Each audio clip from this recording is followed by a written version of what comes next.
बिस्मिल्लाहिर्रहमानिर्रहीम। नाज़रीन, आपको बताते चलें कि शाह महमूद कुरैशी ने पहली गिरफ्तारी देकर जेल भरो तहरीक का आज बाकायदा आगाज कर दिया।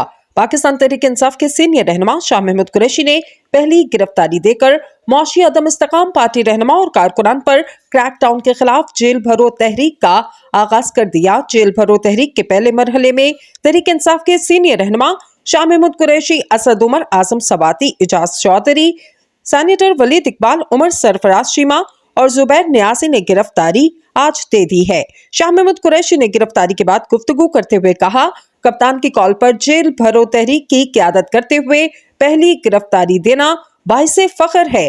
तहरीक इंसाफ के रहनुमा फवाद चौधरी ने कहा, तहरीक इंसाफ के 700 कारकुनान को गिरफ्तार कर लिया गया।